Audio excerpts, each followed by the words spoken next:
There's a ton of noise out there. So how do you get decision makers to pay attention to your brand?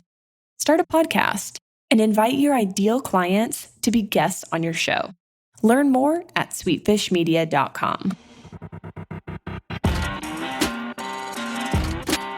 You're listening to B2B Growth, a daily podcast for B2B leaders.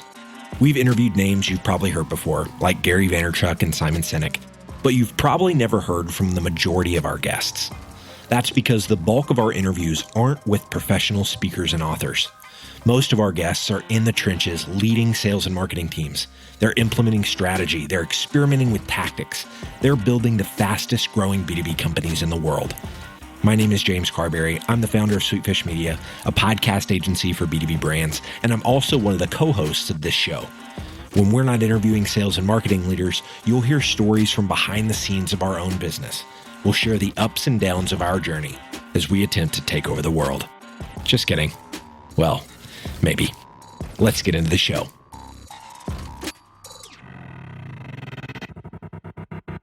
Welcome back to B2B Growth. I am your host for today's episode, Nikki Ivy with Sweetfish Media. Guys, I've got with me today Jon Miller, who is CEO and founder of Engagio, also co-founder of Marketo. So a wealth of knowledge here in the marketing and one of the pioneers of the ABM category. So super excited to pick your brain. Jon, how are you doing today? I'm doing great. Good to talk to you. Good. I'm glad to hear it. So like I said, we're going to be talking about reinventing modern marketing. And you've got so much experience and expertise in this. So I'm excited to dig into this for our listeners. But before we get into all that, I would love to hear just a little bit of background on yourself and what you and the folks at Engagio have been up to these days. Cool. Yeah. So, at Engagio, we're on a mission to make marketing more meaningful by building the next generation B2B marketing platform. It all really started with my experience as the co-founder and head of marketing at Marketo. And, I wanted to start a company to solve the problems that I was facing when we started to try to move up market with account-based marketing. And the reality is, as we did that, we ran into some real challenges, not the least of which was the fact that, the data that we needed to do ABM was fragmented across a bunch of different systems, and tools like Marketo didn't roll it up to the account in the way we needed. So sales didn't really have the visibility into what was happening. Marketing couldn't make sure that the right customer experience was tied for each leading contact. And frankly, it just was hard to really demonstrate the impact of marketing on engagement and revenue. So I left Marketo about 4 years ago to start Engagio to solve those problems. Today, we're working with about 250 B2B companies, including companies like Atlassian, Snowflake, Trend Micro, MuleSoft, Vantage, and so on. And what we do for them is we provide a unified account data foundation. We then deliver to the sales team insights about the hottest accounts in their territory. And we then let marketing orchestrate interactions and measure the ABM results across channels. Some of our customers are reporting things like 10% faster sales cycles and 25% more pipeline from the warm prospecting powered by Engagio. I love it. And so what you just described was sort of this evolution of the business needs, right? For marketers and therefore the problems that the tech has had to solve. And that's why it sounds like there was a need to reinvent modern marketing.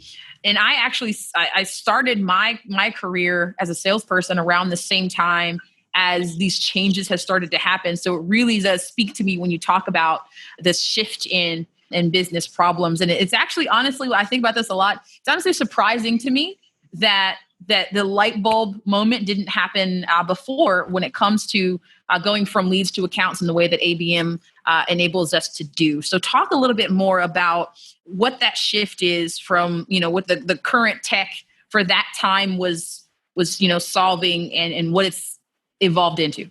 Yeah. Well, you got to remember, we started Marketo, it was late 2005 when we started working on it. To put that in context, this is pretty ancient times. The iPhone didn't come out till 2007. But, in more relevant, Google AdWords only started really in 2002, 2003. So by the time you get to 2005, it's just starting that marketers for the first time are generating lots of online leads at any kind of scale. And that's why it created a business problem. They needed a place to capture these leads. They needed somewhere to put them, right, when they had them, and they needed to do something with them, that the ones especially that weren't ready to go straight to the sales team. And that's what Marketo and the other tools that Marketo competed with were built to solve, right? This kind of online lead generation at scale problem. Mm-hmm. And it solved them really, really well, to be honest. And we built good stuff.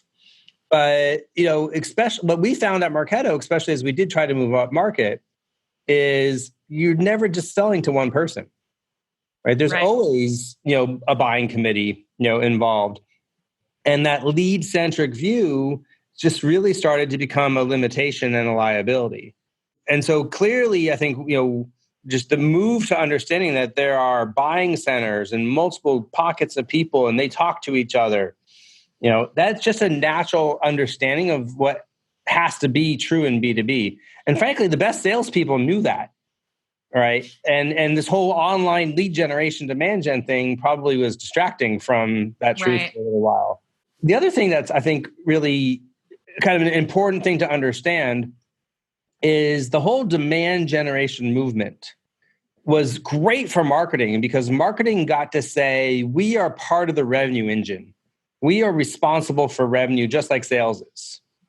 But the problem is it had a mindset of a baton handoff where marketing would generate a lead or an opportunity and then pass it to sales, and then sales would close that deal and everybody would high five and you'd move on.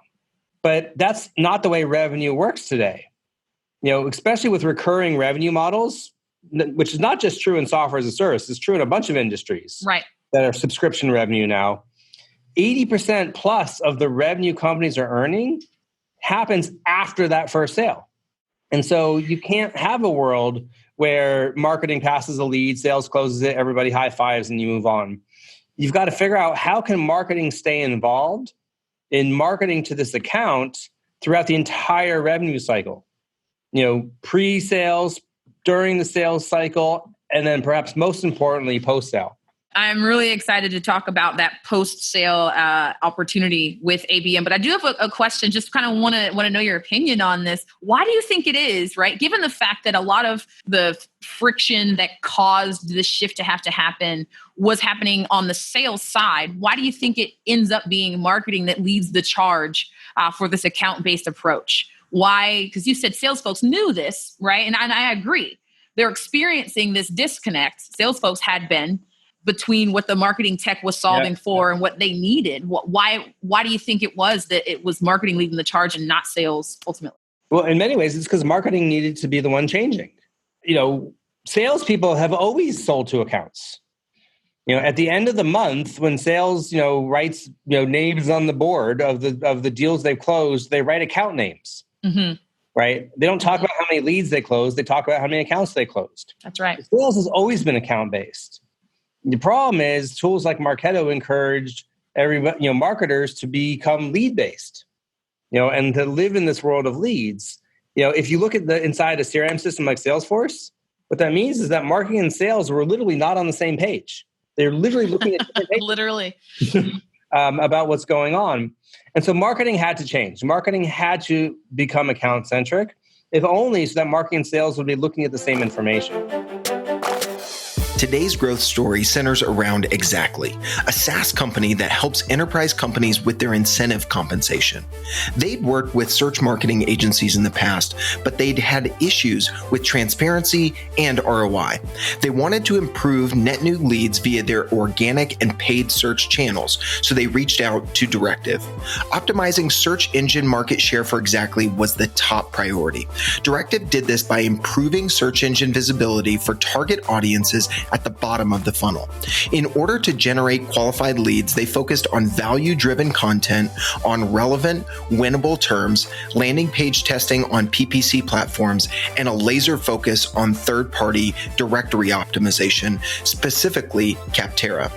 Directive grew sales accepted lead volume by 100%, increased Capterra conversion volume by 336%, and boosted pre-qualified clicks to Capterra by 39%. If you're looking for results like this with your search engine marketing, there's a good chance Directive can help. Visit directiveconsulting.com and get a free customized proposal. All right, let's get back to the show. Yeah. Absolutely. I love that answer. And so, like I said, I'm really interested in how that brings us into these post-sale opportunities with ABM. It's not something that I have firsthand experience with, but I get it. So tell me more. Tell me the things. What's this look like, and why is it, the way to go? What folks should be looking at? Well, there's a lot of talk in B2B about kind of funnels or journeys, right?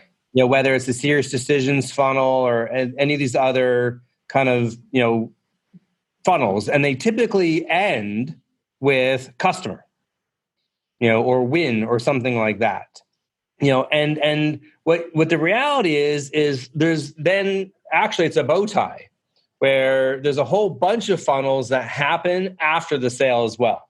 And each of these funnels or each of these journeys, have an end goal, right? So for the pre-sale, the goal is get them to be a customer. Mm-hmm. Post-sale, there's lots of different goals you might have, right? There might be one goal of renew the account. There might be another goal of turn them into an advocate. There might be another goal to cross-sell an additional product. And so you can, before the sale, it's usually monodirectional, one goal. Right. After the sale, you have this explosion of different, goals you're trying to achieve and different stages on the journey towards that end goal. The other complexity you have going on here is post-sale, you have demand units or buying centers, right? So a simple example, just imagine you have a customer and somebody from that customer shows up on your website and fills out a contact me form. You've got to figure out, is this person a customer who works at a company that's one of my customers, actually kind of a user? And the contact me is, they need help, in which case you should route it to the CSM.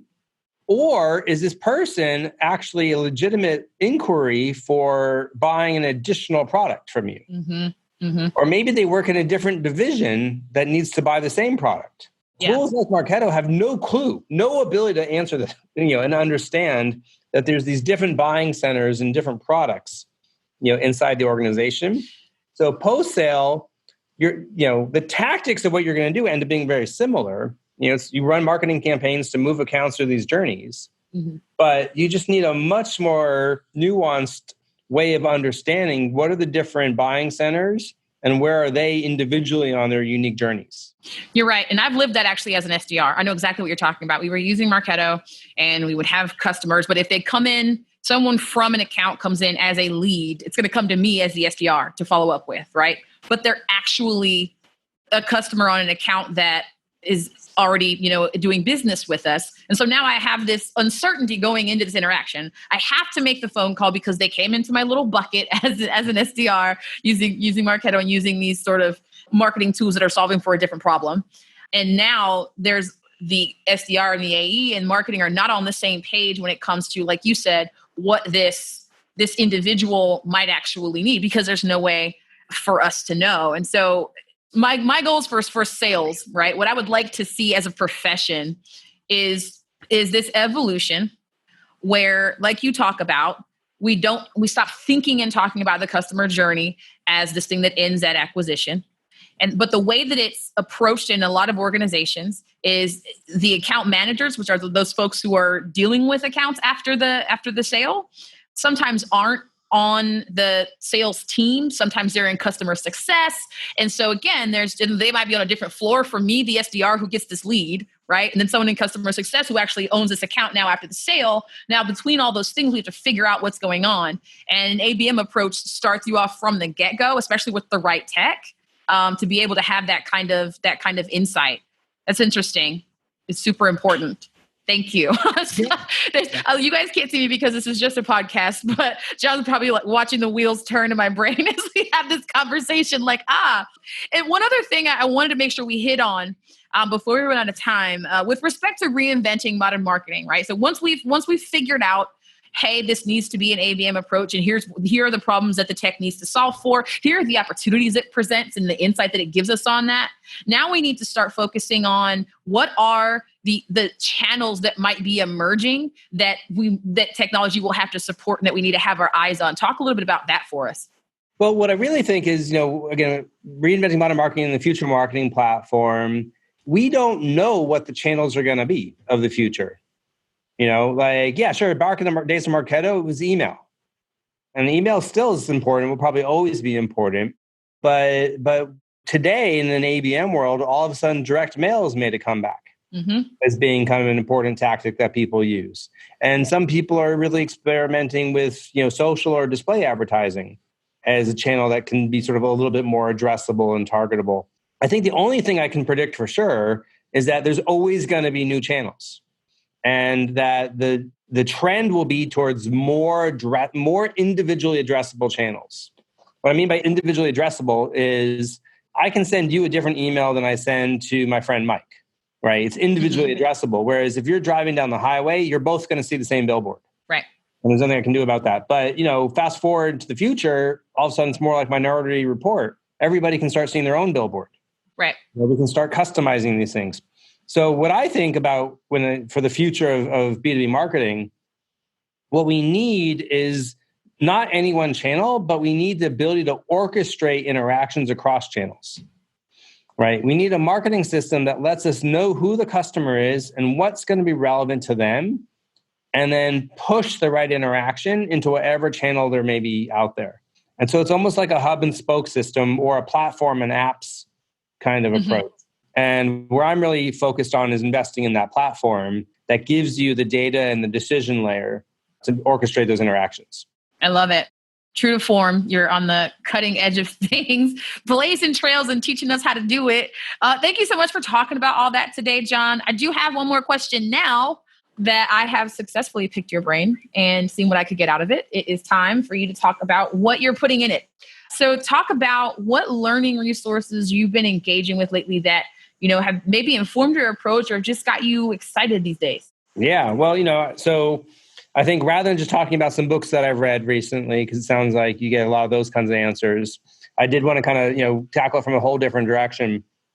I had a pretty awesome experience last week at I think would be best be called was a fitness and wellness resort just over the border in Tecate, Mexico. It's a place called Rancho La Puerta.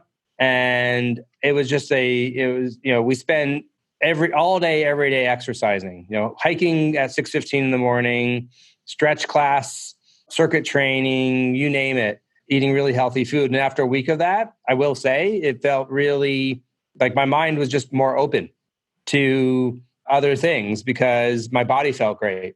And so, I think that's a good lesson for everybody is take care of your body and then your mind is more open to absorb things. Sound advice. Again, thank you so much for talking about this stuff. I know folks, you've got, I follow you. You've got quite a following on LinkedIn. I know there are going to be even more folks after listening to this who are going to want to connect with you. How can folks keep in touch with you, Jon? Sure. LinkedIn's always a great way. Although if you're going to send me an invite to connect on LinkedIn, make sure you give me some context about who you are. I'm Jon, Jon@Engagio.com if you need to reach me directly. And I'm at Jon Miller on Twitter.